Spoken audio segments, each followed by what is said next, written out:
И всем привет, вы на канале Польза.нет, меня зовут Саня, и здесь только быстрые обзоры и долгие стримы. И сегодня, вопреки всему, несмотря ни на что, мы с вами будем обозревать великий ужасный смартфон под названием Xiaomi 13 Pro. У меня сегодня уже был на Твиче вариант с тем, что я его гонял. Я скажу, что он у меня просто великолепно себя повел во всех условиях обстановки, то есть он меня удивил. В чем он меня удивил? Давайте все-таки без кепки, купил себе кепку.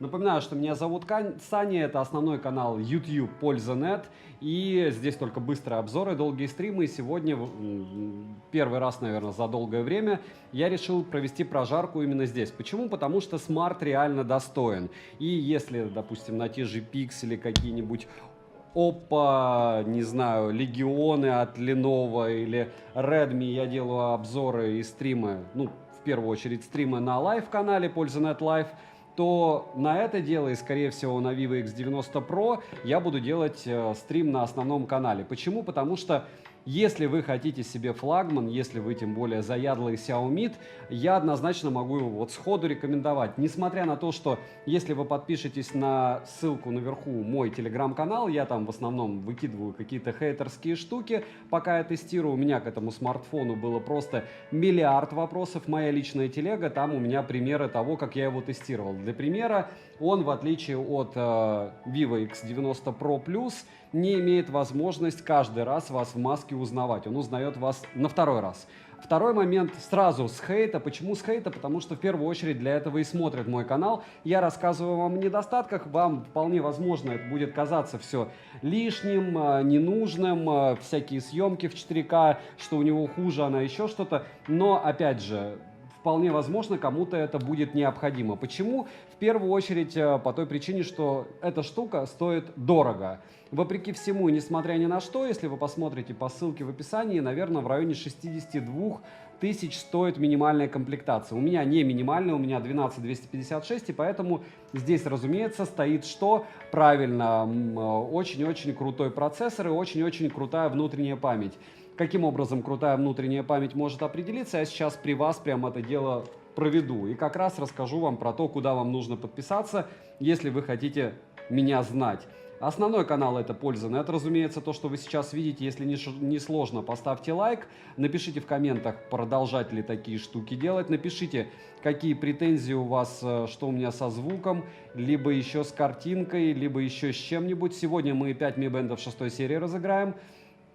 А пока для вас storage тест. Вот последние данные, давайте без данных. Давайте те, кто более-менее разбирается в синтетике, они примерно понимают, что, как, почему и почему я так рад вот этим вот циферкам. Сейчас 5 секунд, тест now, при вас. Не очень хорошо, но я буду приближать, и вы будете понимать, что все это дело работает. Так вот, к чему это все? К тому, что есть телеграм-канал мой, он только-только свежий, телеграм-канал взаимопомощи, нас 14 тысяч человек там, и телеграм-канал скидок. Так вот, в телеграм-канале скидок нас, вырубился, я кнопку зажал, нас 83 тысячи человек, в телеграм-канале взаимопомощи нас 14 тысяч человек и уже 1800 в моей телеге, но там мы набираемся пока только 3 дня. Насчет того, на чем я стримлю, чтобы все понимали, это Alienware ноутбук раз. Ну, давайте смотрим, как у нас... отпечаток не хочет с первого захода. Давайте вот так и посмотрите заодно, как отпечаток работает. Хоп. Не супер быстро, правда? То есть прикладываю, вот сейчас угадал. Хоп. Нажимать надо. К чему это все? К тому, что сейчас мы запустим storage тест, и вы после этого с тротлинг тест запустим, потому что, он предлагает еще раз пройти. Ну, давайте еще раз пройдем Antutu. Еще раз пройдем Antutu, ничего космического вы не увидите. Почему? Потому что самая печаль здесь, разумеется, это не в Antutu, а в Antutu стресс-тесте. Но на этот смарт конкретно данные не влияют. Почему не влияют данные Antutu? Потому что, несмотря на то, что стресс-тест он проходит плохо, сегодня, я повторяюсь, я гонял его на лайв-канале в Apex, точнее не на лайв-канале, на Твиче, на лайв-канале я уже выгрузил. И это дело смогло отработать час без проблем, Apex был без лагов, какая температура была, я вам показывал во время стрима, те, кто были. И, разумеется, в записи это дело тоже есть. В целом этот смартфон сбалансирован, но Давайте по недостаткам, те, кто пришел не ради розыгрыша, а ради того, чтобы понять, что здесь не так. Так вот, здесь можно завести два лица. Завтра будет, к слову, обзор краткий. Если вам тяжело все это дело смотреть, то благополучным образом можете не смотреть. Завтра обзор в X2 посмотрите с примерами фото и видео. Он снимает хуже, чем Vivo X90 Pro Plus. Заметно хуже и ночью тоже. Насколько хуже? Примерно на стоимость, потому что, как вы знаете, Xiaomi 13 Pro стоит значительно дешевле, чем Vivo X90 Pro Plus, и я вам скажу, что в Азии вот это дело, оно ценится в разы выше, и очень многие даже не знают, что такое Xiaomi. Правда, странно это слышать, но это факт. Я сам был удивлен, но так оно и есть.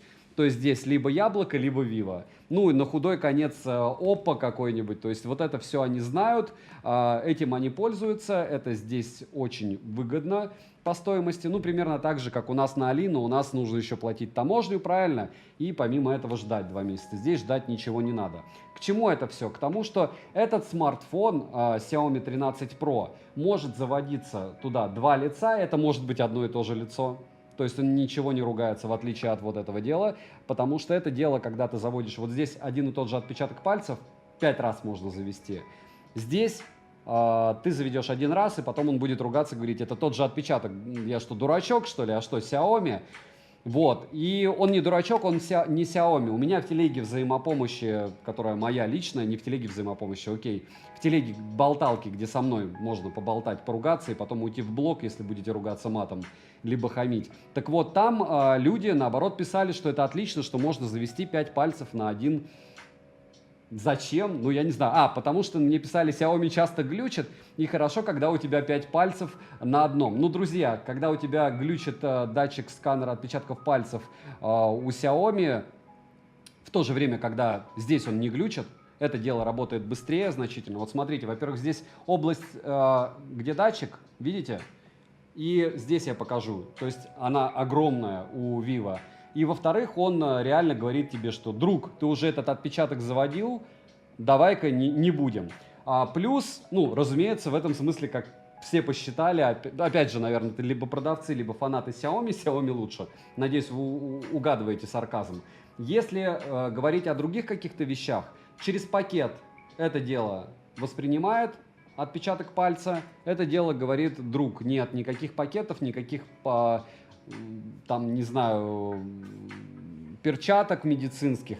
Хотя мне кто-то писал, что Vivo, наоборот, разработали, сделали так, что можно будет через, получается, через пакет. Нет. Ну, или через перчатки. Никак они это не сделали, наоборот, молодцы. Ну, опять же, видите, смотря как смотреть. То есть для меня это плохо, для меня плохо, что смартфон не понимает, что я один и тот же палец ему завожу, а всем фанатам кажется, что это круто, это вот такая вот особая безопасность от Xiaomi.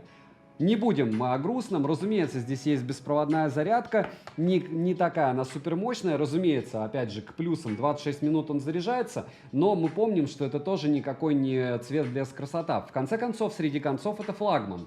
А мы уже имеем флагманы на рынке с 200-ваттной зарядкой, они заряжаются быстрее.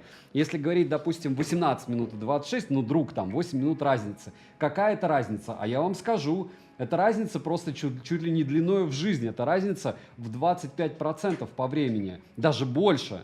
В 35%, когда компенсируют эту 35% разницу по времени зарядки, вопрос дня. И это все технологии, это все стоимость. Нельзя говорить, что печаль, все это лишнее. Нет, это не лишнее, это Xiaomi, это китайцы, они должны нам что-то показывать там суперское, чтобы у нас было желание это дело покупать. Не забываем прожать лайк, кстати, за труды. Огромное спасибо, что вы смотрите канал. Всем, кто оставит комментарий, если будете просматривать это дело, огромное спасибо за комментарий, тем более больше 5 слов. И завтра либо я сделаю топ-10 смартфонов, он у меня уже готов по итогам 2022 года, что я советую покупать. Там их 15, там от 10 тысяч до 70, либо выгружу обзор на 13 Pro, пишите, интересно вам или нет. На 13 Xiaomi, разумеется, обзор будет. Вот, и, короче, сделали, да, высокую скорость чтения в ущерб безопасности. Я не скажу, что в ущерб безопасности. Еще раз, Vivo через пакет ничего не определяет. Это Xiaomi определяет. через пакет, и все 5 пальцев одни и те же. Vivo нет. И опять же, я не пиарю Vivo, чтобы вы понимали, что это дело я купил, никаких серовозов, никаких благодарностей никому. Это дело мне предлагала Vivo, но у них были условия. И, разумеется, какие условия вы примерно представляете. Так что если я что-то хвалю, если я говорю, что здесь что-то хорошо, либо здесь что-то хорошо, это в прямом смысле как от покупателя чистой воды. То есть продать я их один без проблем, я думаю, продам, а чтобы подписчики знали, это хорошо. Следующее, какие еще минусы? Вроде бы у вас флагман, вроде бы все круто, вроде бы Xiaomi, но 4К нету на фронталке. То есть конец 2022 года, мы такие, ей, впереди планеты все, дюймовые сенсоры, цвет, блеск, красота, мечта. Мечта. Вот этого дела нет фронталки в 4К. Все еще 1080p. Такая же беда у, допустим, тех же BBK, у всех почти. Такая же беда у всех, кроме Samsung, получается, яблоко и третьего эшелона.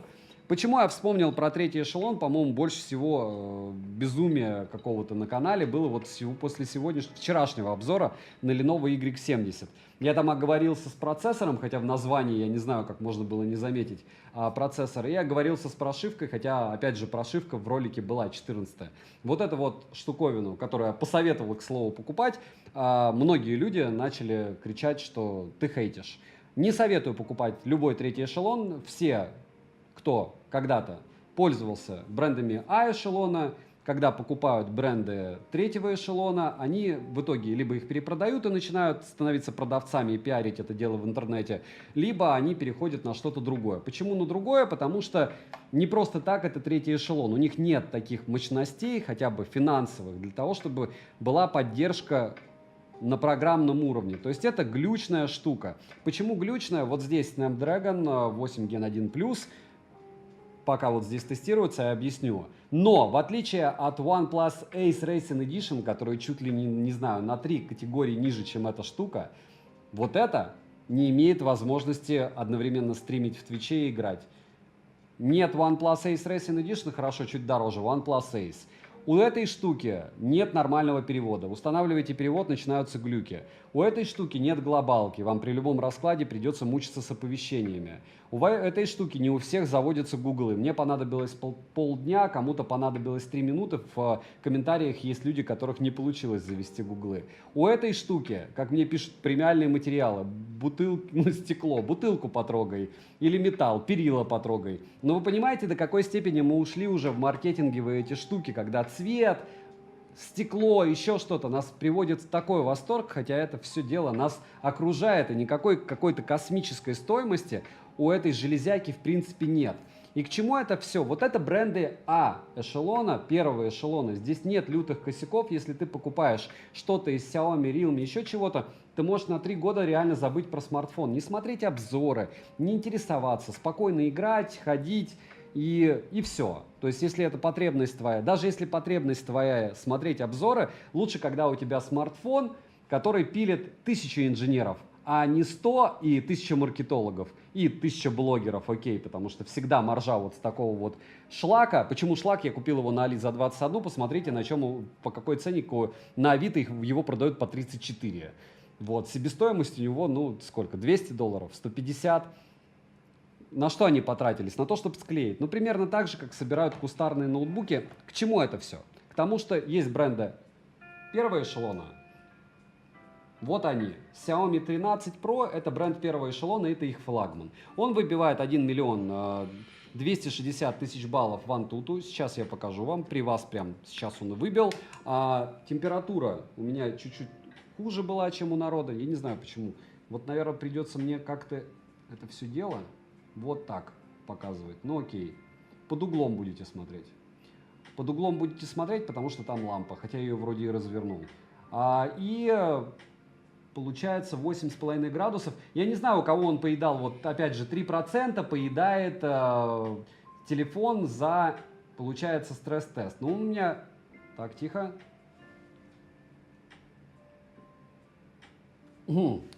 Короче, я лампу поверну. 5 секунд.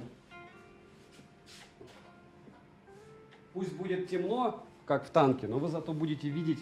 Ага, не будете. Да что ж такое? Короче, он съел 6% батареи, никаких там 3% нету. 5 секунд. Будем думать, как нам поворачивать. Можем яркость просто поменять и все. Во, цвет, блеск.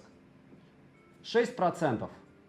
То есть 6% за стресс-тест в Antutu это немало. Но, барабанная дробь. Чтобы сразу вы не думали, что я его хейчу, я его хочу похвалить. Эта штука в PC-марке, да, спасибо, что посоветовали, выбивает 7 часов 41 минуту. Чтобы вы понимали, это очень крутой результат. Почему? Потому что здесь у меня, когда я его гонял, была максимальная яркость. Не автоматическая подстройка, а именно максимальная. Максимальная герцовка и, что пожирает очень сильно батарею, максимальная плотность пикселей. То есть я его прям мучил. Все-таки поверну я свет, иначе YouTube будет считать, что стрим совсем печальный. Так к чему это все? К чему это все? Вот этот вот смартфон, это очень крутая штука. И по автономности, когда ты имеешь 8 часов в PC-марке с такими данными, это прям круто. С другой стороны, никаких 6%, ну вот там суперэнергоэффективным его тоже не назвать. Почему? Я сегодня его гонял опять же в Твиче. Вы можете посмотреть сразу на YouTube Польза.нет Live запись, ну или в Твиче запись, пролистать и посмотреть, что он пожирает 22% в час в Апексе на максимальной яркости экрана, максимальная герцовка, то есть все по максимуму, но не максимальная графика в Апексе, а рекомендованная, то есть что у меня встало, то встало. С другой стороны, он одновременно еще стримил в Твиче через Wi-Fi, и по факту он не перегревался, то есть я показывал там температуру, там была 49, но это мечта. Это прям вот просто мечта. Я очень редко так хвалю смартфоны, я не говорю бежать его покупать, но вот эта штука по перегреву и всему остальному, они удивили меня. При том, что я, по идее, должен был бы вам, ну, опять же, те, кто пишут, что «Саня, ты все время хейтишь». Нет, я просто критически ко всему отношусь. Вот смотрите, как вы можете оценить такой график? Ну вот если просто мы смотрим синтетику, я вам показал бы вот такой график. Стресс-тест на час. Чтобы вы сказали, что это за шлак. Правильно? Но это не шлак. То есть в режиме, когда ты снимаешь, ограничений нет. В режиме, когда ты играешь, ты можешь параллельно стримить, ограничений нет. Я еще раз погоняю его, но очень-очень даже странные дела получаются.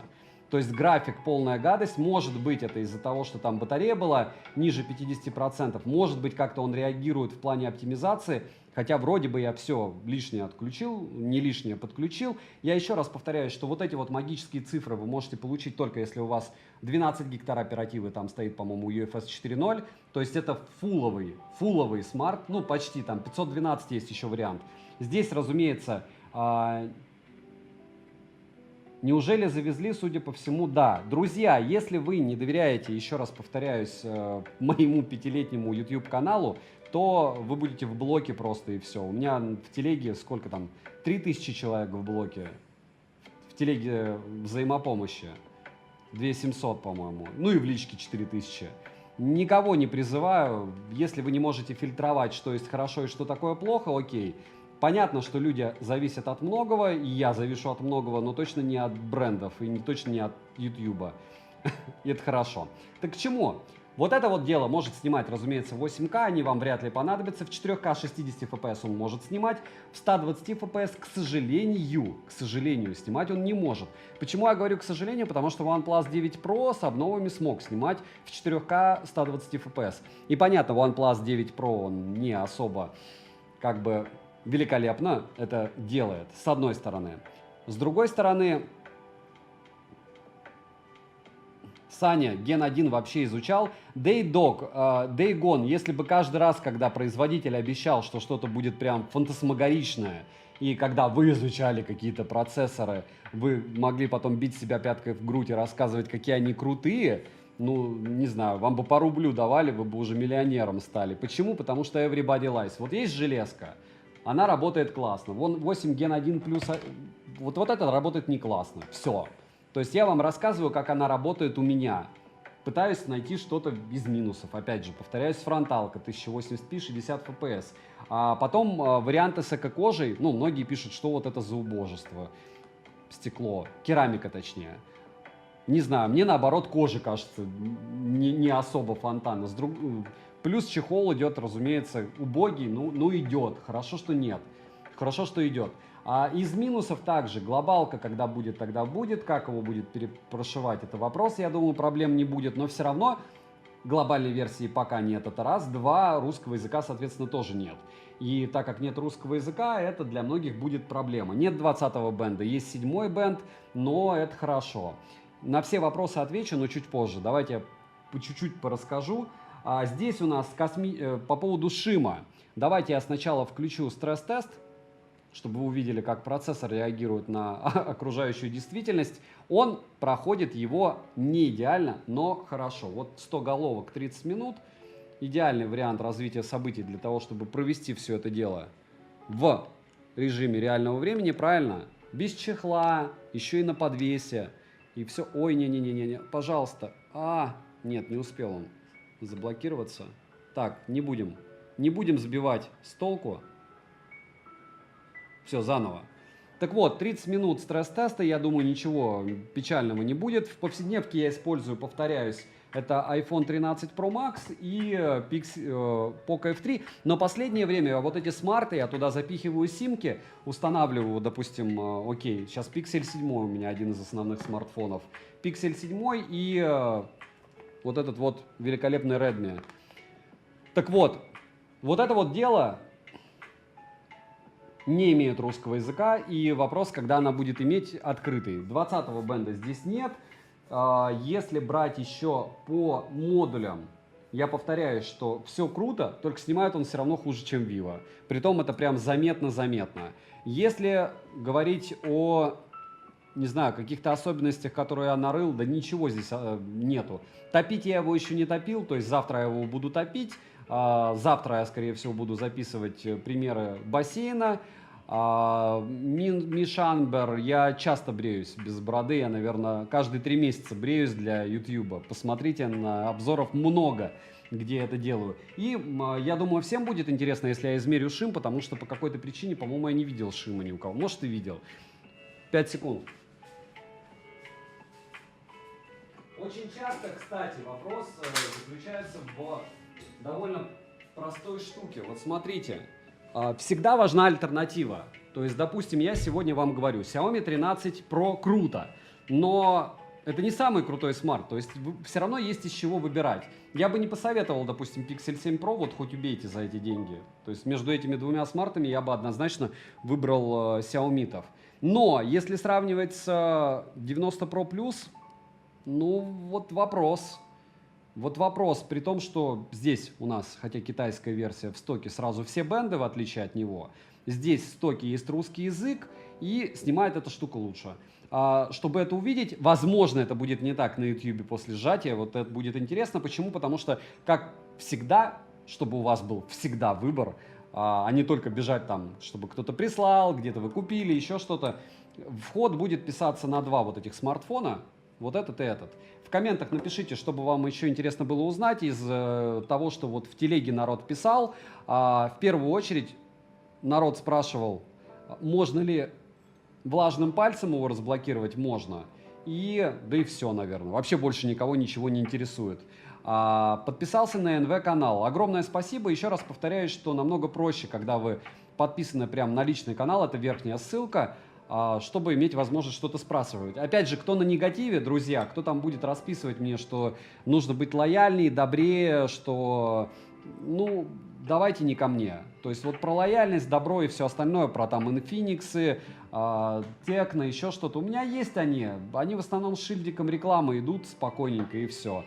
И поверьте мне, я очень люблю эти бренды, если бы их не было, мне бы, наверное, как блогеру тяжелее бы значительно жилось. Актуален ли OnePlus 10 Pro? Все зависит от ценника. Зачем покупать Xiaomi 13 Pro со всеми его минусами за 80К, если есть X90 Pro Plus? Во-первых, 62, а не 80. Подождите, откуда у вас такие цены? Вот я специально сегодня скидывал ссылку. Покупать здесь, сейчас я проверяю, подождите. Вот просто на Али. Какие 80? 66 тысяч. Еще купон продавца. Ну-ка, 560 рублей купон продавца. То есть ровно 66 тысяч рублей. Откуда вы взяли ценник в 80? Вот Vivo 80, то есть реальная разница, ну, космос. Прям приличная. Бери добро и бросай его в воду. Потом, давайте я полностью запилю ролик, а потом я его начну уже бросать в воду, окей? Привет, подскажи, что взять? Xiaomi F4. По поводу все, что взять, еще раз повторяюсь, вы подписывайтесь на телеграм-канал взаимопомощи и пишите там полное ТЗ, техническое задание. Что вам надо, за какие деньги, на какой площадке вы планируете брать, что у вас до этого было, какие у вас аксессуары, что вы хотите от телефона, что для вас важнее. Нельзя все сразу. Вот можно полный фарш взять, но это всегда будет просто там последний iPhone, последний Vivo, последний Xiaomi самый дорогой. Вот это будет примерно такой ответ. Прямо сейчас. Как стереозвук без Harman Kardon? Хуже стал? Алекс Литвин, я вот вам отвечу по поводу этого звука. Это примерно как припарка для трупов для меня. Ну, то есть, когда люди рассказывают про то, какой очуменный звук у смартфона, у меня специально позади меня стоит колонка. Вот эта вот JBL-овская, на которой я буду делать обзор, она ужасна. То есть, уровень ее ужаса, это примерно моя мысль, какого черта я потратил на нее деньги и буду ли я делать обзор, это еще вопрос. Но к чему это все? Басов там нет. К тому, что смартфоны звучат хуже, чем любая колонка от JBL, не знаю, Мифа, еще чего-то за 1500 рублей. Хуже, чем любые наушники. Рассуждать по поводу того, что какой-то смартфон лучше звучит или хуже, ну, вы дырки эти видели? Ну, я не знаю, как вам объяснить. Это как тема с «вы включаете на максималку и дребезжит задняя крышка». Кто использует смартфоны как колонку? Для того, чтобы что-то смотреть и слушать, да, хватит. Использовать как колонку — идиотизм. Поэтому сравнивать звук, сравнивать вибро, да. То есть у тебя какая-то тактильная отдача, экраны, да. К слову, здесь экран на яркости 1900 нит, но, хотя это самый крутой экран среди андроидов, они не переплюнули iPhone с 2000 нитами. Если брать шим, мы опять же с вами на него посмотрим, правда? Нечего расслабляться. Xiaomi 63K стоит, а стоимость Vivo 12256, посмотрите, 80 с лишним. Ну, не будем мы спорить. Вы понимаете, что покупая в России Vivo или Oppo, вы покупаете проблему. То есть, да, X90 Pro Plus может и уйдет за те же деньги. Я надеюсь, что у меня уйдет после обзора. Но не факт, там, может быть, придется 5-10 тысяч скинуть. Xiaomi, покупая, ты не теряешь вообще ничего. Сколько я не покупал топовых Xiaomi, всегда находился человек, который купит у меня его сразу после обзора. И это показатель. То есть я понимаю, что, возможно, это неправильно, но вы не сравниваете бренды Oppo, Vivo, которые являются у нас неконкурентоспособными вообще и по количеству продаж, с Xiaomi-тами. Поэтому, когда вы сравниваете ценник и говорите, ну, может быть, лучше Vivo, Vivo можно взять, если ты уверен в себе. Вот ты уверен в себе, окей. Если нет, нет. Опять же, не забывайте про таможню. Vivo 80 тысяч, плюс еще таможня 13%, правильно? Свыше $1000. 1000 евро. Саня, когда переобзор Legion Y70, чтобы реабилитироваться? Никита, никогда. Все, кто считают этот телефон нормальным, могут отписываться от канала и идти смотреть чуваков, которые вам будут впаривать, что третий эшелон — это круто. Это шлак. То есть это реально шлак. Это шлак для людей, которые зарабатывают на ZTE, Infinix'ах, Хоте всяком, не знаю, еще много чем. Текно. Все это шлак, это третий эшелон, друзья. Если вы хотите, идите к блогеру, чтобы вас он убедил потратить свои деньги, озолотить какую-то хламокомпанию, окей. Что там переснимать? Съемка? Как он снимает, так он и снимает. Как у него микро работает, как шлак, так и работает. Как у него тесты завалены, так они и завалены. То есть, как бы, друг, ты мне не друг. Всех привет, всех с наступающим. Конечно, с наступающим вас тоже. Зря ты про звук. Я перешел с Mi 10 на Oppo 10 Pro. Разница огромная, и мне это не нравится. Oppo 10 Pro плох по звуку. Великолепно. Если кто-то использует смартфон как колонку, я за вас рад. Я этого не понимаю. Я же откровенно это говорю прямо на стриме. То есть для меня, я скажу, что это лучше-хуже, но фейерверки лупить и говорить, оно так звучит. Оно не звучит, колонка за 1500 рублей. Окей. Саня, не в курсе, Xiaomi 13 будет на глобалке? Я думаю, будет на глобалке все. Все это деньги, все это хайп. Они сделали 13 Pro хорошо. Я не думаю, что 13 обычный плохой. Мне кажется, то же самое. Дмитрий Гордиенко. Третьему эшелону место в технических отходах. Нет, это место для людей, которые хотят думать, что они умнее всех, чтобы другие люди, которые реально умнее всех, на них наживались. Хорошо. Я не против. У меня админы есть, которые покупают этот третий эшелон, потом перепродают вам и делают на этом деньги. Ну, как бы, окей, у каждого своя миссия. Если вы хотите, чтобы я был одним из тех людей, я не буду. Да при чем тут колонка? YouTube часто смотрят со смартфона. И на YouTube какое качество аудио? Мы говорим вообще на разных языках. Саня, как думаешь, можно ли сегодня брать Realme GT Neo 3? А почему? Нет. Neo 3, Neo 3T топ. По звуку смарт использую как транспорт, понятно. Когда будешь пилить обзор на Vivo? Как этот сделаю и, наверное, сразу Vivo буду делать. Не уверен, что прям сразу, потому что... А может и сразу, потому что от чего там рассказывать? Крутой смарт лучше не видел по съемке. Недостатки еще напилю. Ну вот здесь же напилил. К чему это все? Мини-джека нет, ИК-порт есть. Топить его можно, топить буду в бассейне. Плюсики, кстати. Лайки ставьте, кто хочет. 1000 лайков наберем, буду топить в бассейне. 1000 лайков не наберем, топить в бассейне его не буду. Как вы помните, я хожу в бассейн и совершаю акт ритуального, понятно чего, не будем говорить, для того, чтобы вы порадовались, если он у меня помрет. Помните, как 14 Pro iPhone у меня погиб? Я потом ремонтника вызывал, мне его разбирали перед обзором. Ну, вообще было не весело. Вот. И я тогда зарекся, что я сначала пилю полностью обзор, а потом уже аппараты топлю капитально. Следующее, Саня, скажи, пожалуйста, какой смартфон купить от 20 до 30 тысяч рублей? Еще раз, тех заданий нет, ничего вам не скажу, что такое тех задания, где, какой, до этого какой бренд был, что любите, что, какие наушники, какие у вас часы и много остальных штуковин. Для видео iPhone 14 или Xiaomi 13 Pro? А я пока не скажу. А я вот реально пока не скажу, потому что мне надо еще проанализировать. Я уже смотрел, что 13 Pro может, и нужно делать чуть-чуть допуск, что 13 Pro будет лучше. Чтобы я для себя взял, это точно iPhone. Но это не факт, что он будет лучше снимать. То есть, возможно, Xiaomi снимать будет лучше. Для этого я должен проверить, потому что 12T Pro... Он снимал уже вот конкретно мои сценарии использования очень прям близко.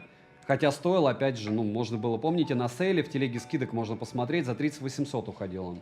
Саня, как думаешь, снизится ли цена OnePlus 10 Pro до 30 тысяч? Она по-любому снизится, железки все дешевле становятся. Вопрос, хватит ли их запаса, я думаю, хватит, почему нет. И вопрос в курсе. То есть, какой будет курс доллара на момент того, как вы будете покупать, если он будет 120, с чего вы за 30 купите?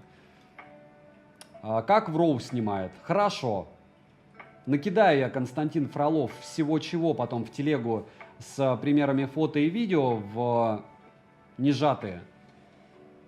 Просто файлами, хорошо? Вы мне просто напомните в мою телегу, которая вот это вот дневник Польза.нет, безумство потребления. Опять же, верхняя ссылка в описании к ролику, к стриму.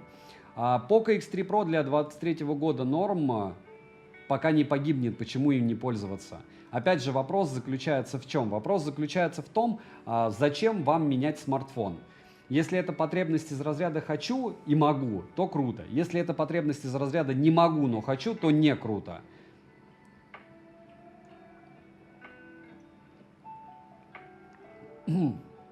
Если в Huawei вернутся гуглы, будешь ли их обозревать? Данил, да я бы и так их обозревал. Я писал блогерам, которые мне могут дать, ну, логично, мне Huawei ничего не дает, потому что, почему? 2 года назад я с ними разругался. Если бы вы примерно представляли, чего они хотят от блогера, а вы можете представить, посмотрите любой обзор Huawei, и вы поймете, что они хотят от блогера. Ну, то есть не говорить, что у них днищенские старые процессоры, это, ну, странно не акцентировать на это внимание, правильно? Что гуглов нет, это тоже странно. А как обзоры проходят? Правильно, без вот этой вот штуки. Так к чему это все? Я Huawei у своих знакомых блогеров спрашивал, они сказали мне, сказали не давать ничего.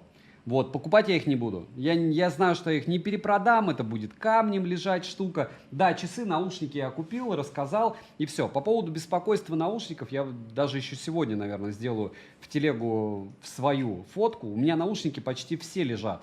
То есть я их не продаю ни Sony, ни, не знаю, ни Синхи. Я люблю наушники, ТВСки мое все. Часы, да, некоторые продаю, некоторые нет. А к чему это все? К тому, что Huawei не хочет, чтобы я о нем рассказывал. Я и не буду о них рассказывать. Ну и ладно. Покупать я их не буду, потому что я их не продам. Слишком дорого. Ну вот. Все опять же как. Хотите верьте, хотите нет. Никаких переписок, как некоторые чуваки, я никуда кидать не буду. Я думаю, и так понятно, что... ну, еще раз повторяюсь, я спрашивал у блогеров, чтобы мне дали Huawei, мне дают другие телефоны, вот из разряда я даю, мне дают, а Huawei сказали не давать. Как бы так. Смотри, крутой от Xiaomi Air 13, аналог MacBook Air. Хорошо. Столько беспроводных наушников, какие купить в районе 5000 рублей. Дэнни Магомедов, топ-10 наушников до $100 на канале выгружен был где-то неделю назад, посмотрите. Какие тесты Lenovo завалил Алло? Еще раз, быдло на канале не держим, Никита, прощайте, -1 в блок. Видите, как тяжело общаться? Почему я это все рассказываю по поводу Xiaomi и всех остальных? Вот видите, как все красиво? И это 15 минут, и это 100 потоков, и это круто. То есть он чуть-чуть просядет, ну, мне кажется, через минуток 5. Но здесь прохладно, то есть у меня сейчас реально работает кондиционер, хотя, в принципе, еще и ночь, то есть вообще не жарко, но ему хорошо, плюс он без чехла. То есть сейчас он показывает волшебные данные, никаких моральных проблем у меня с этим делом нет, я думаю, у вас тоже, и это хорошо, правильно? И это отлично. Я бы сказал. Так, что у нас интересного? К60 Pro, еще раз повторяюсь, по поводу К60 и К60 Pro, я сейчас обозначил свою позицию у людей, у которых здесь покупал вот это дело, и Xiaomi 13 Pro. И они сейчас в поиске. То есть они мне сказали, что в принципе что угодно они мне могут достать довольно быстро. Вот сейчас они этим делом занимаются, ну посмотрим. Я думаю, достанут, потому что вот приехал, спросил, они достали. Когда ближайшая распродажа на Али? Злое, 9 числа, завтра запостю. Окей, если спрашиваете про это дело, когда что. Как тебе Xiaomi Redmi K50 Ultra? Вообще вот эти все китайские Xiaomi-шки, наподобие вот этого вот дела, меня повергают в неистовый восторг. Почему? Потому что они всегда, стоимость у них более чем лояльна. Потом, когда все это дело выходит на Global, обычно это дороже по моему опыту. Потому что, опять же, можно говорить, что они дешевле, но в тот момент, когда они выходят на Global, китайские падают в цене довольно сильно.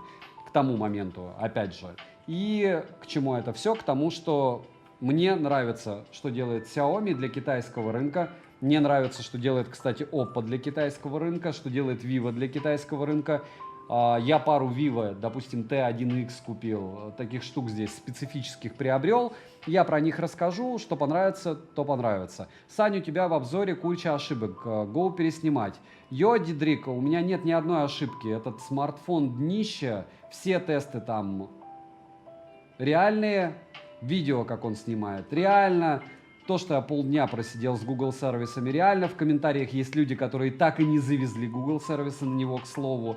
Прошивка у меня через VPN китайский, хотя она мне не нужна, я здесь в Азии нахожусь, не прилетает. И это глючная шляпа. Все. Если вы его купили, я вас поздравляю. Я думаю, еще кто-то, кто не видел мой обзор.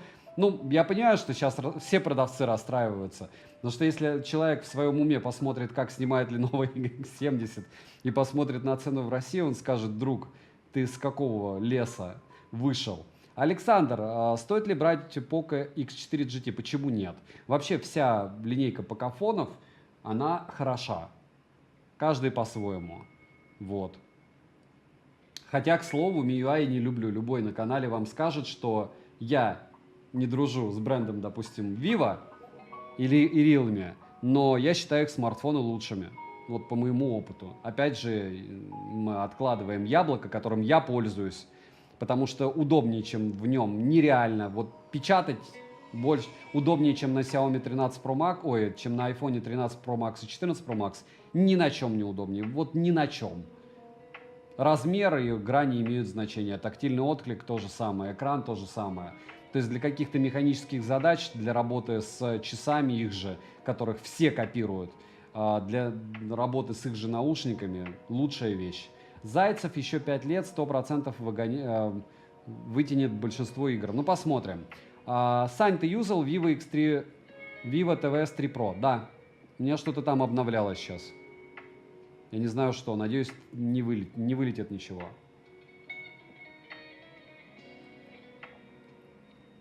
Оболочка тупо? Что? Нет, я говорю, оболочка мне не нравится MIUI. Но опять же, нравится, не нравится. Вот сейчас... Так, переподключение без проблем. Так, есть стрим? Нет стрима. Пишем.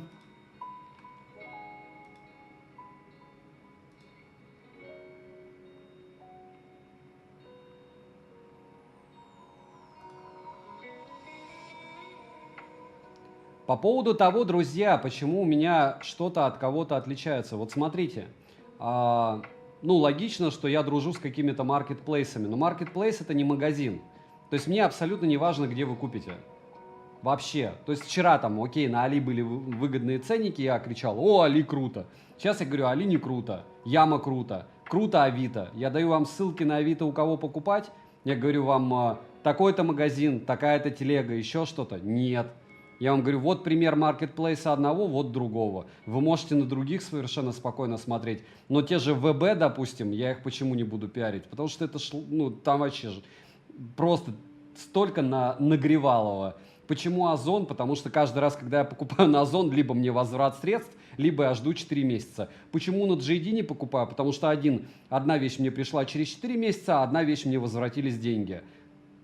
Вот. И когда у вас есть разница в обзорах, задайтесь вопросом. Ну вот человек, допустим, делает обзор. Вот мне окей, мне надо продать один смартфон, на который я делаю смартфон. Я его продам. Один смартфон я продам. А когда ты купил их много, и когда у тебя есть серый магазин, когда у тебя есть телега для продажи, насколько ты будешь лоялен к девайсу? Ну, вы понимаете уровень тишины, правда? То есть ты не будешь это дело хейтить. Зачем? Первое, у тебя негативная аудитория, то есть вот сейчас Lenovo, кто купили Lenovo, я абсолютно их поддерживаю. Люди вообще не слышали, не смотрели обзоры. Я в конце сказал: все, кто купили эту штуку за 21 тысячу рублей, они молодцы. Если они роты и любят сидеть в 4 PDA, настраивать оповещения, если они живут в центре Москвы, если у них вера в то, что они проходят с ним 3 года, круто. 21 тысяча рублей, он послезавтра вышел на Авито и продал его за 24. Они же это не слышали, потому что им надо продавать его по 29, понимаете? То есть магия это в том, что я не хейчу ничего просто так. Просто у каждой железки есть свой ценник. И я его знаю как покупатель. Я покупаю больше, чем кто угодно вообще. Ну, во всяком случае, мне кажется, на YouTube это точно. И это мой подход. Не нравится, окей, смотрите тех, у кого есть магазины, но вы всегда помните, что при любом раскладе, если у тебя есть маржа с какой-то железки, и ты ее продаешь, ты будешь просто идиотом, если будешь ее ругать.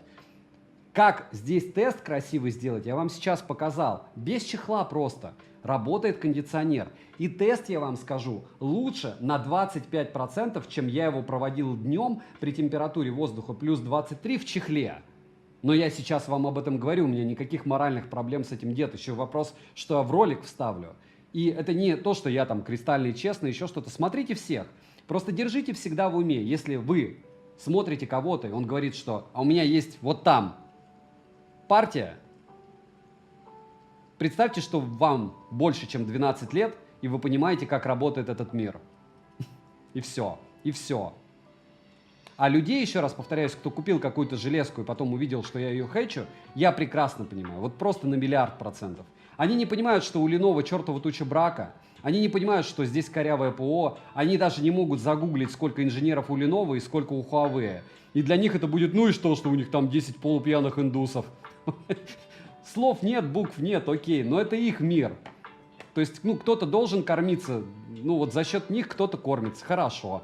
OnePlus, так, вы очень интересный человек. Дима, ну, смотря как смотреть, опять же, у каждого свой подход, у каждого свой мир. Я очень сильно уважаю блогеров, которые говорят, что я считаю, вот как и они, как большинство разумных блогеров, что смотреть надо всех, слушать надо всех, но включать надо всегда мозг.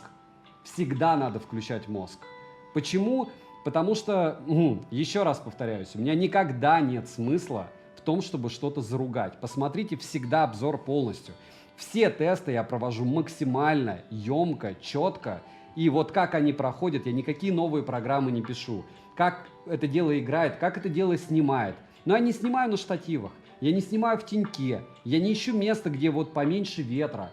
Мне не надо его продавать упаковками, пачками. Мне не надо лить вас на магазин, который продает, там, не знаю, серые партии товаров откуда-то там.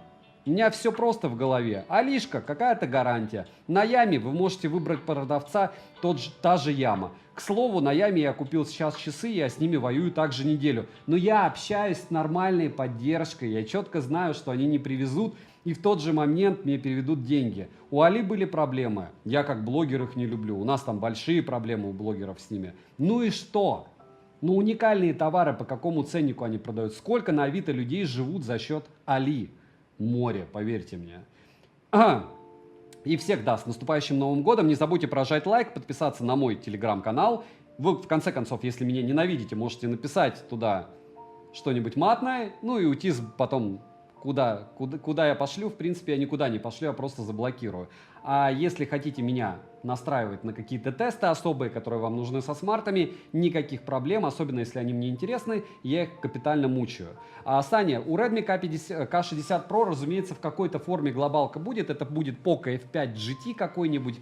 И вы об этом знаете, я об этом знаю. И все хорошо у нас, у вас и у них. Если они выпускают что-то, значит хорошо. Xiaomi 12S, если компакт нужен, bad news. Очень приятно тебя видеть, так же, кстати, как и Апоссума, как и Диму Бондарчука и всех остальных. Еще раз особое огромное спасибо любым хейтерам, потому что любая ваша критика, вы думаете, что я комменты не читаю, еще что-то. Главное, без сильного напора, друзья. Я вам благодарен. Моя позиция, мне кажется, по железкам становится лояльнее с годами, надеюсь. Но не позиция по поводу тех вещей, допустим, которые я знаю с железками, конкретно там, не знаю, каких-нибудь Техно и там Huawei. Я в этой внутренней кухне живу. У меня все очень просто. 2 миллиона просмотров в месяц на YouTube 3 года подряд. Каждый раз. С левых источников еще 4 миллиона. Я не меняюсь, не меняется формат, не меняется подход. У меня увеличивается опыт, количество опыта и увеличиваются возможности анализировать. Потому что я знаю, что сколько должно стоить, так как вы это покупаю. А к чему это все? К тому, что вот видите у меня переоцененные часы. Вот эту вот ультру. Я советую покупать всем, у кого есть лишние 60 тысяч рублей. Потому что, да, я знаю, что эта штука выглядит как штука за 2000 рублей. Но я понимаю, что вот сейчас у меня на руке классные часы. Я их хотел. И вот то же самое с Xiaomi. Это классный телефон. И логично, что ребенок какой-нибудь школьник не будет себе его покупать для игр в Genshin, хотя я его тестирую там в Apex и параллельно Twitch, еще что-то. Ну, может быть, единицы для Твича и будут брать, в чем я сильно сомневаюсь. Все равно будут стримить через карту захвата с компьютером, чтобы лицо было красивое. В то же время, ну хорошо, когда вещи классные, правда? Что с левой рукой? Ремень давит или ты ее поправляешь? Нет, я просто думаю, как-то все дело... да, кстати, видите, я неправильно его надел. Так. Для моей руки, да, они выглядят, кстати, странно. Ну и что? Вот хочу, могу, и пока хочу, и тем более могу, я буду что-то делать. Я думаю, это абсолютно нормально. Люди где-то за 40 или за 50 точно меня поймут.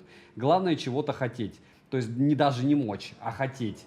Скажите, пожалуйста, будет ли обзор на Vivo X90 Pro Plus? опыт использования? Скорее всего, да. Но у меня, в принципе, это не обзор, чтобы кого-то обогнать. Допустим, на 13 Pro я мог сегодня уже выгрузить обзор. У меня уже все данные. Но я провожу с вами стрим. Почему? Потому что мне этот смарт нравится, у нас есть повод встретиться, это разыграть, разумеется, 5 Mi Band 6 серии, и все. Ну и плюс я хочу, чтобы максимальное количество заряженных хейтеров или не хейтеров подписалось на телегу мою личную, и мы могли общаться по поводу того, что им от меня надо. Потому что, еще раз, обзор это я делаю для вас, и я не выделываюсь, я благодарен всем, кто их смотрит, и тем более меня интересуют ваши вопросы. Вот. Наверное, максимально открыто и честно. Так, реально рассказываешь, как будто реклама. Максим, так реклама Xiaomi, да? Я повторяюсь, я не люблю MIUI, здесь нет русского языка, здесь нет 20-го бенда, здесь нет 4К 60 FPS. Этот смартфон однозначно будет стоить дешевле. Что еще? Он стоит как Vivo X90 Pro Plus, ладно, в 12256, но снимает он хуже, чем Vivo X90 Pro Plus. Как вам такая реклама? Все норм? Но из Xiaomi он лучший. Вот так. А как думаешь, за каким брендом будущее? Я думаю, что будущее за конкуренцией. Многие очень говорят, что там яблоко отпадет. Ну, мы также бежим и покупаем. Вот сейчас, допустим, здесь 13 Pro Max просто нет. Нигде. И все. Стоит ли менять Xiaomi 11T на Xiaomi 13 через полгода? Почему нет? Почему нет? А как думаешь про Redmi Note 8 Pro? Гус, я думаю, что у тебя еще, если 8 Pro на руках, минимум год есть спокойно. Походить с ним и не расстраиваться вообще. А стоит ли покупать прошлогодний флагман? Tech нет, потому что поддержка будет минус год. К слову, еще раз повторяю, скорее всего, послезавтра я выгружу топ-10, конкретно топ-15 смартфонов, которые в этом году я считаю лучшими для покупки. Как думаешь, 12 гектар оперативы нужно сейчас или 8 норм? Здесь магия вот здесь конкретно в том, что здесь тип внутренней памяти другой. То есть здесь UFS 4.0 только от 12 гектар оперативы. Вот такая магия. Жужик до нас дошел. Жужика поздравим, Жужик недавно женился. Или... Ну, пока поздравим. Да, я шучу, поздравим. Жужик, спасибо, что зашел. Смотрите, какая прелесть. Вот по-другому не сказать. А все почему? Все потому, что у нас великий ужасный, что кондиционер работает. И кондиционер благополучно работает, и эта штука показывает просто нереально космические результаты. Ну, вы ощущаете? 429 гипсов минимально. Минимально, точнее, 316, максимально 429. Среднее 392 гипса. 392. Вы вообще такое видели? Я нет. Сейчас я подсниму, потому что ну, это прям цвет, блеск, красота. Согласны? 5 секунд. К слову, вот, до сих пор не сделал обзор, но я не думаю, что я на Sony FX3 буду делать обзор, потому что для меня это как камера для чайника. И что я буду рассказывать, что как чайник камера крутая, но по мне это неправильно. Это будет просто как издевательство. Почему? Потому что ну, я снимаю вход-выход в авторежиме на нее. И все. И все, что в принципе мне надо. Так, если в нуле зарядка, будут лаги ли у этой Xiaomi-шки? У меня не было. Я понял, о чем вы. У меня не было. Но опять же, тут зависит от прошивки и еще от многих факторов. Я вам не скажу, как это будет реально у вас. Так, тот тротлинг-тест вы увидели.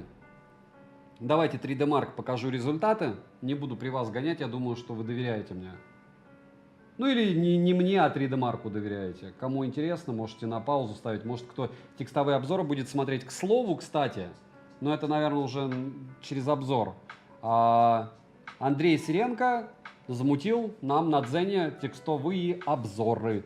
И кто поддержит его, будет круто. Но потом, я думаю, все это дело анонсирую уже с телегами всеми. Разумеется, здесь есть NFC, разумеется, Google Pay, который нам не нужен. MirPay в итоге будет у большинства, окей, не всем. В Geekbench, что это дело показывает, я сейчас вам покажу.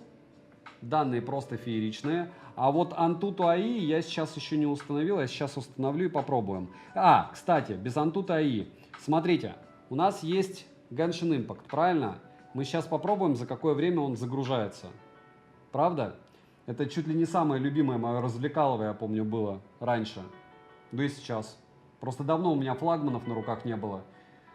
Я вообще почти не сплю, как это дело получил. Так, чтобы тапать, нам надо включить секундомер. Чтобы включить секундомер, мне его надо найти. 5 секунд. Давайте включу его, наверное, на Vivo. И мы будем смотреть. Так, на Vivo надо меньше яркость сделать тоже. Вот так. И... Ох. Как-то так. Вот так. Понеслась. Loading game. Не. Loading data не пойдет. Надо подождать чуть-чуть. Он еще раз набирает. А ROG Phone 6 бодрее будет? Нет, не будет. Xiaomi 12 Lite или OnePlus Ace?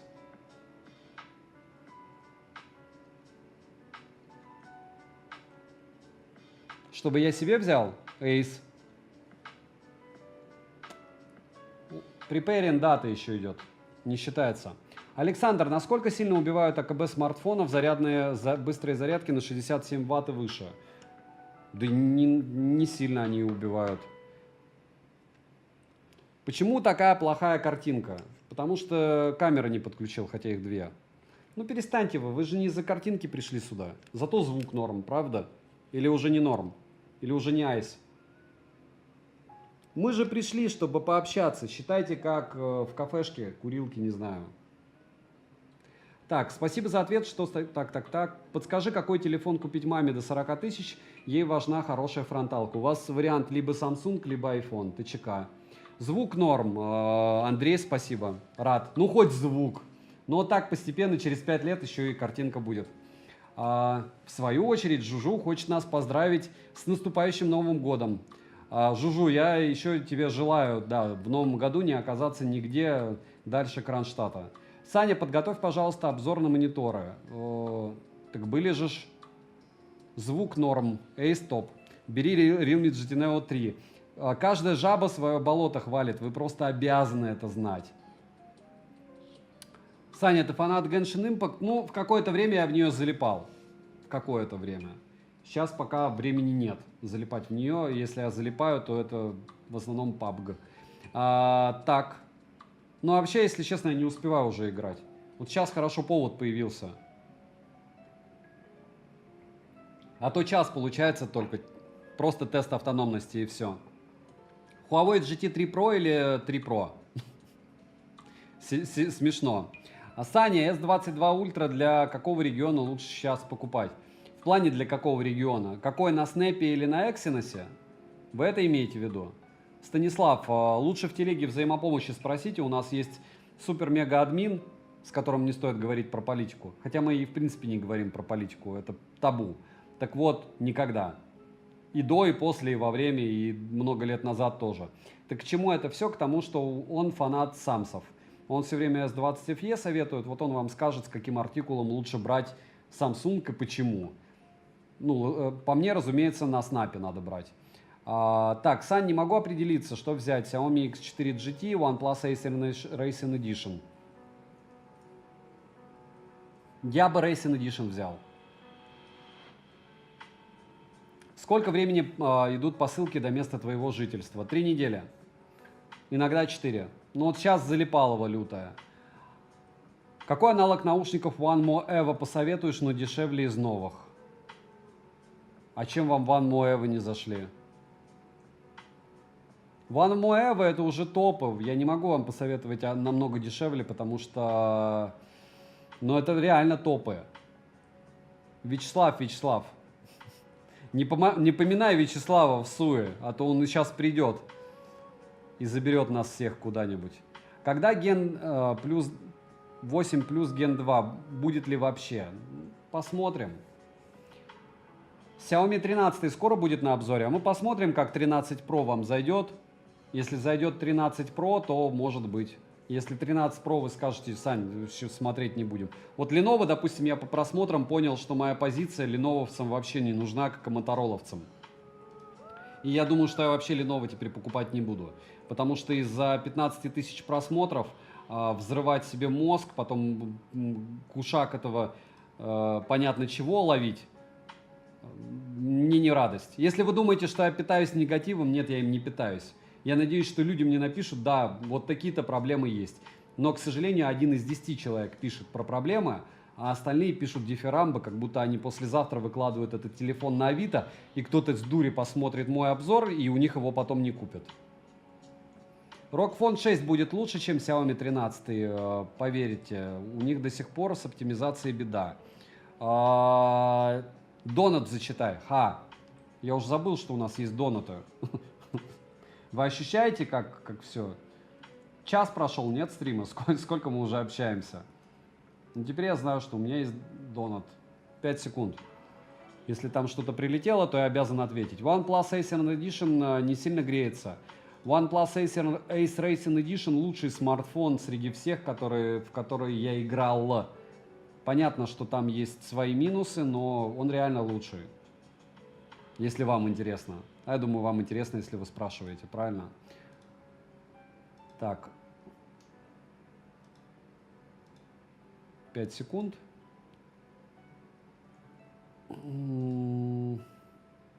Грузится еще. О! 1 донат. Вау. Или 2 даже. Нет. Подождите. А я что-то не вижу его. Текст-то где? Ты молодец. Спасибо. Дядь, привет. Обзор у тебя на смартфон Vivo X Fold Plus будет? Что скажешь о нем, если обзора не было? Любые фолды это дорого. Я пытаюсь Oppo Find N2 купить. Мне предлагали его купить перекупы из России. Потом сказали, что не купить. Но я, в принципе, его бы не брал, потому что стоит он просто каких-то космических денег. Здесь я его заказал. Будет. Но здесь он выходит 100 тысяч рублей.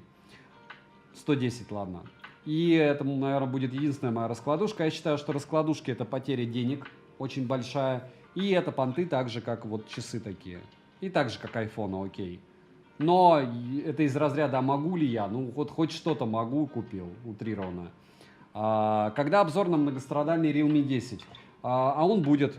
Я его купил. Как ты знал? Стоит ли брать Honor Choice и Buds X3? Почему нет? Саня, откуда вы? Планета Земля. Дальше снимаю, что хочешь обзора.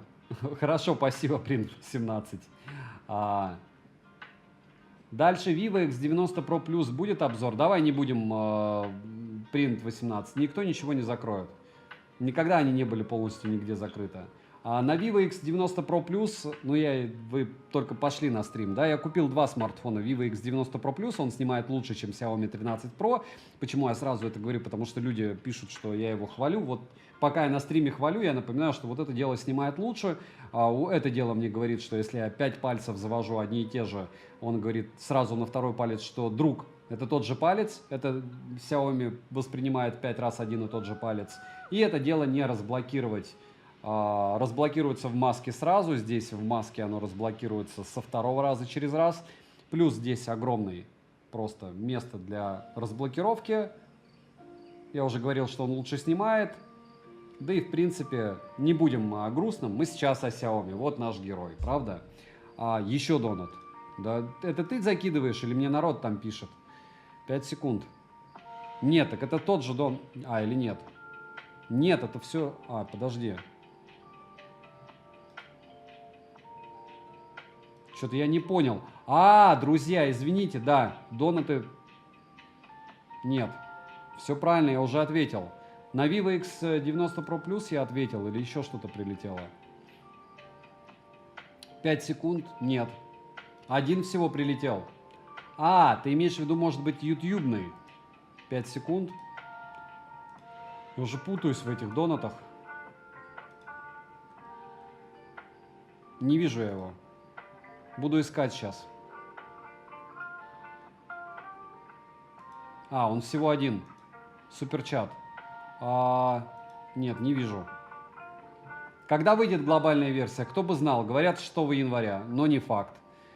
Вы уже открыли предзаказ на OnePlus Buds Pro 2? Нет, я никаких предзаказов не открываю. Буду делать на них обзор. Vivo X90 Pro Plus или IQOO 11 Pro? 11 Pro мне не нашли, кстати. Здесь он популярнее, чем Vivo. Я его не тестировал. Давайте так, откровенно. От какого количества попугаев стоит отталкиваться в выборе смартфона в перспективе отзывчивой работы системы 3-4 года? 600 тысяч. Если вы не играете. Какие наушники взять до 4000 рублей? Топ-10 на канале до $50. Вы ощущаете, да, как он долго обрабатывает? Что-то как-то я его скачал, а получается не установил до конца. Автор в Donation Alerts мне пришел только один. Может быть, подождите, на другой Donation Alerts. 5 секунд. Неужели я напутал все? YouTube. Наверное, другой. А что, у меня еще активация получается еще на днем. 5 секунд, друзья. Если кто-то накидал, извините. А нет.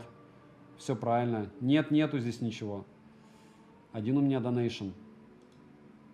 Напишите, я продублирую. Все равно я так отвечаю. Какая разница? Ага, стоп.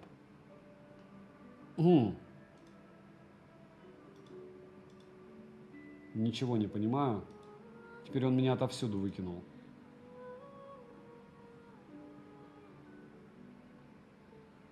Почему registration?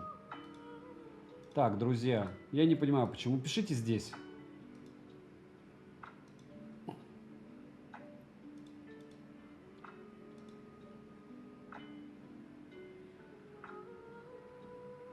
Хорош делать обзоры на технику, делай на Aorus. Не совсем понимаю, что с Aorus'ом. Почему я должен на Aorus делать обзоры? На что хочу, на то обзоры и делаю, правильно? По логике-то так это работает. Все, не открывается у меня ничего, потом. Дальше, Саня, привет, Игорь, привет. Привет, если хочется купить бескомпромиссный смартфон, без оглядки на стоимость, финансы не важны, какой бы взял? iPhone 14 Pro Max, если из раскладушек Oppo Find N2. Вот. GT3 лучше, как по мне, для игр, хорошо. Какой телефон взять для фото до 50 тысяч рублей? Да можно взять, вон как пиарят, Pixel 6a. Спокойно. Зачем для 50? До 50. Так любой Xiaomi-шник, там 12T, 12T Pro. Нет, это вообще какое-то мракобесие. Ощущаете, сколько устанавливается эта штука? По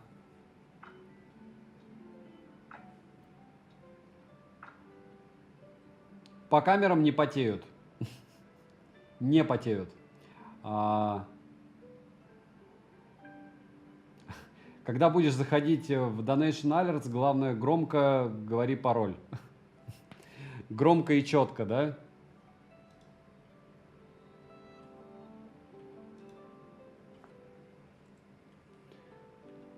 Не знаю я, чего с этим Геншином. Что-то печальное.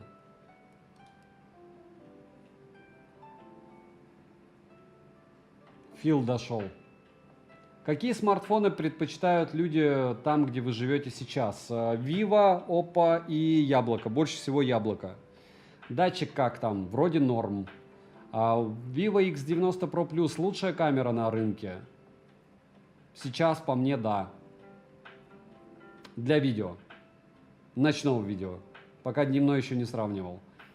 Так. Какие наушники, Алексей, из вкладышей без резинок ты бы посоветовала по качеству звука? Знаю про FreeBuds 4, но смущает короткое время работы кейса. Вы имеете в виду вкладыши, Алексей? Лучше FreeBuds 4 вы не найдете ничего. Саня, привет, огромное спасибо. Обзоры просто топ. Планируешь ли делать обзоры на ТВ? Вроде бы были. Не-не-не. Эндрю Рейкин, очень много всякого у меня по телевизорам. Я бы сказал, прям очень много. Так, все, tap to begin. Мы готовы. Мы готовы рвать этот день. Вот он, Viva, кстати. Ха. Не видите? Вот залип. Аж залип же ж. Нет. А он, может, разблокирован был, кстати. Он, может, с первого раза разблокировался, а я его тыкал. Он был разблокирован, по сути. Так, к чему это все? Смотрите. Вот у нас Геншин, вот у нас секундомер. Не успел. Короче, 2 секунды у нас плюсом. Смотрим. Давай обычную 13 Xiaomi обозревай. Обязательно к вам прислушаюсь, подождите чуть-чуть. Однозначно буду брать тебе для супруги OnePlus Ace вместо Poco X3 GT. Ну вот смотрите, 24 секунды. Ну плюс там 3. 30 секунд. 30 секунд, други. Ну это вообще топчик. Нет?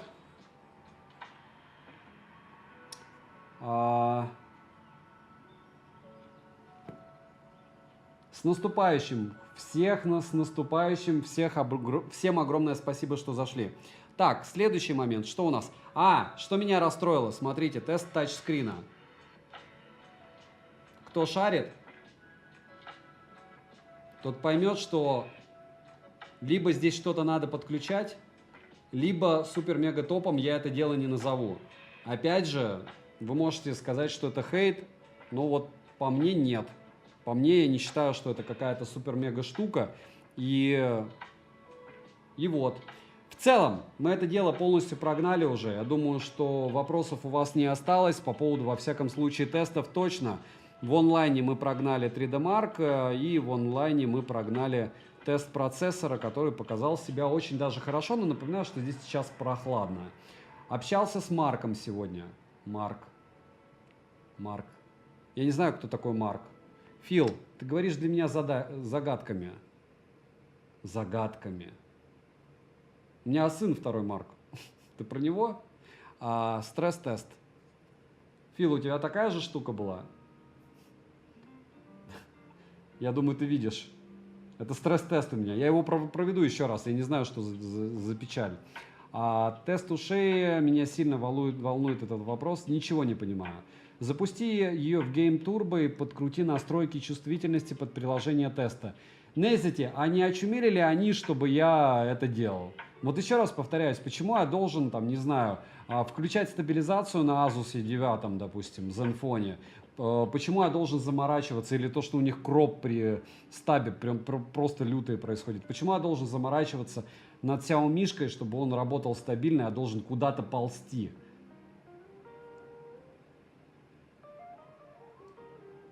Викторсон. Нет. Ты имеешь в виду, кого ты мне посоветовал, чтобы он купил смарты или чего? Фил, я купил их здесь, на рынке. Вот Xiaomi 13 Pro и Vivo X90 Pro Plus. Я обожаю тебя. Можешь в телегу написать или в WhatsApp, разговаривая загадками. Загадками. Так, к чему это все? Стоит ли покупать 13-й? Давайте, в общем, я, наверное, уже планирую все это дело разыграть. 5 Mi Band'ов по-быстрому, правда? И разойдемся. Почему? Потому что, по большому счету, 13 Pro мы прогнали. Я понял, что он не особо всем и нужен, учитывая количество людей в онлайне. 400 человек, 381 тем более. Это немного. Не забываем прожать лайк. Напоминаю, 1000 лайков, я его потоплю. На каком телефоне вам комфортнее играть в PUBG? На яблоке. Или на любом, у которого прямые грани. Допустим, на Realme GT Master Explorer Edition 2. То есть я люблю плоские. Мне неудобно играть в таких и печатать не так удобно. Как считаешь, Vivo T2X? А вот я, кстати, T1X купил. Актуальный средняк? Я думаю, это даже прям не средняк. Пам-пам, что посоветуешь, Xiaomi 13 Pro или Samsung S23? Я не тестировал как я могу посоветовать 13 Pro или S23, если я S23 в руках не держал?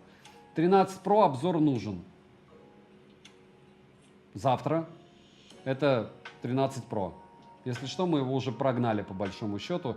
Но еще раз повторяюсь, 26 минут зарядки, нет 20-го бенда, подбородок небольшой, снимает хуже, чем Vivo. И Twitch он вывозит. Наверное, это самое важное. На Xiaomi 13 после 13 Pro, после топа и после Vivo X90 Pro Plus. И, наверное, после Pixel, за что спасибо Филу. И после Realme. Но, может быть, не после Realme. Там еще пару будет наушников, часики, и вот потом я уже выгружу что-нибудь еще. Посмотрим. Еще раз повторяюсь, Новый год. Друзья, какие смартфоны, какие железки. Отдыхаем. Хотя, я думаю, вы прекрасно знаете, что обзоры будут каждый день. У Фила вон вообще по 3 дня, 3 раза в день. Саня, надеюсь, обзор на 13 будет в вашем исполнении? Будет. Антуту забыл. Я не забыл Антуту. Антуту мы прогоняли с вами. Вот прям при вас. Кстати, у меня Антуту тоже было 1 миллион 220 тысяч, а здесь показывает 1 миллион 260. Кстати, Фил, почему у тебя не керамика? Потому что 512 гигабайт, у меня 256, но керамика, но 12 внутри оперативы. Я не особо смотрел. Дальше. Стоит ли покупать OnePlus Ace in Edition на Озоне? Я ничего на Озоне, говорю, не покупаю, потому что мне не везет с ним. Вы можете где угодно покупать. На Авито, на Озоне, у соседа. Скоро будут сравнения. Завтра выходит видео с результатами слепого теста. Интересного и неожиданного. Самый неожиданный и самый крутой слепой тест, помните, был у кого? У американца, самого крупного блогера. Pixel 6a победил по фото и видео. Welcome. А сколько еще проживет GT Neo 2? Насколько хорошо забальзамируете, настолько долго он и проживет. Так, окей, случайное число. Google, потом нам нужен рандомайзер, правильно? И потом мы будем уже разыгрывать. Сколько у меня было обзоров? 5 секунд в этом месяце. 30. С 1 по 30 30 обзоров. Все всегда очень просто. С 1 по 30. И случайное число, и еще Liza on Air. Надо зарегистрироваться сейчас. Liza on Air сразу. Ей. Авторизуемся. Ну и в принципе мы ко всему готовы уже. Правильно? Мы готовы проводить розыгрыш всего и вся. Здесь включаю 30. 5 Mi Band 6 серии. Пока больше ничего не буду разыгрывать. Может быть, еще что-нибудь придумаю в течение Нового года. Не вижу, что вы пишете. Сейчас я включу, подождите 5 секунд. Наверное, стрим, чтобы видеть, что вы пишете. И тогда мы с вами не потеряемся. Правильно?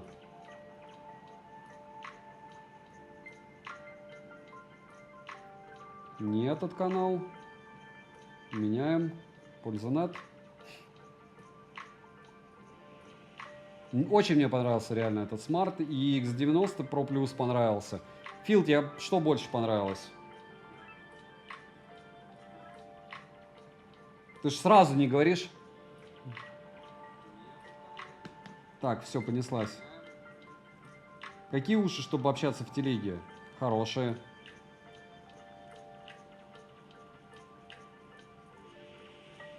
Да, я торчу опоссуму до сих пор.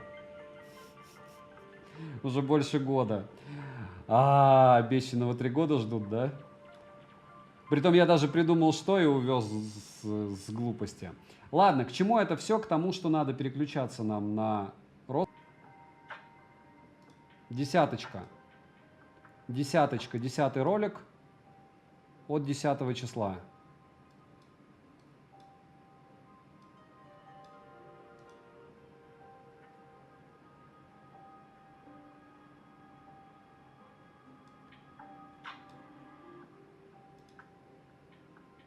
От 10 ноября у нас был Poco M4 5G. Так, стоп, какой ноября? 10 декабря нам надо.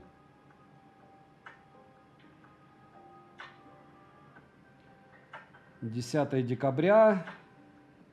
Ага. Тронсмарт. Лизонер.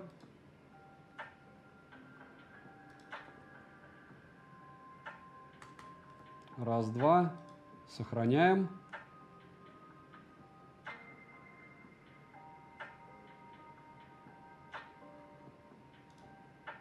Не комментирую такие штуки.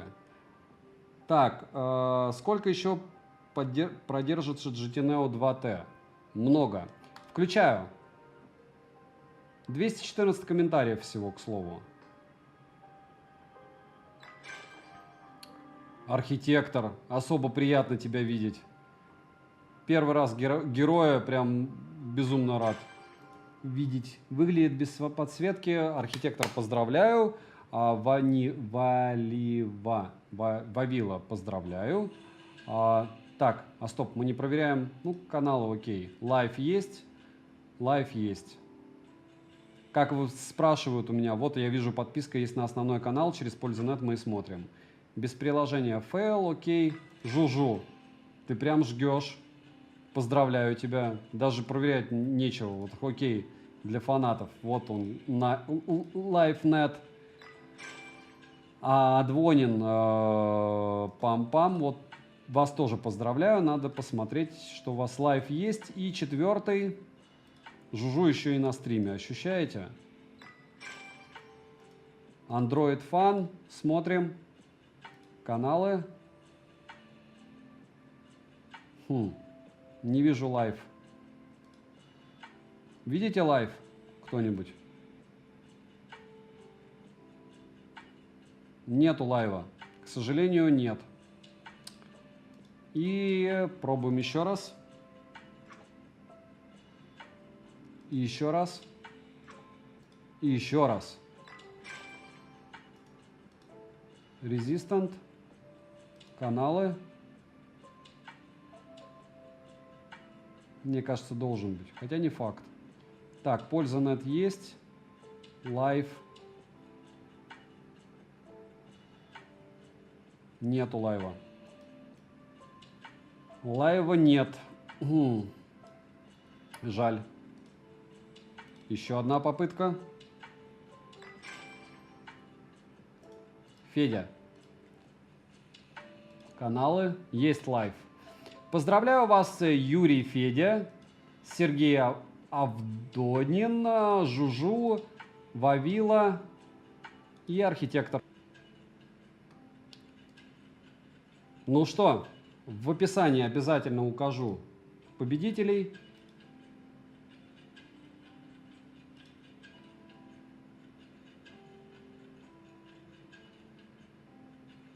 Гусь без подарков остался. Все бывает, так сказать. Огромное спасибо, что зашли. Xiaomi 13T. Xiaomi 13. Мы решили, что это такое, с чем это едят. Стрим открою завтра, наверное.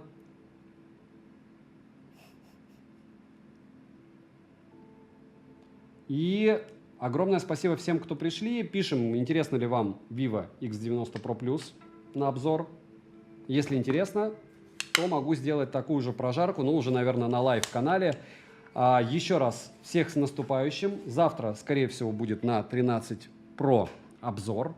И, наверное, все. На этом заканчиваем наше общение. Всем давайте скажем друг другу до свидания.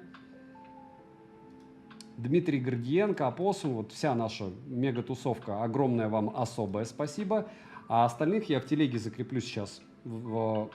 Не в телеге, я, наверное, скину перечень победителей в сообщество на YouTube-канале, на основном. Вот. А стрим пока закрою. Всем добра.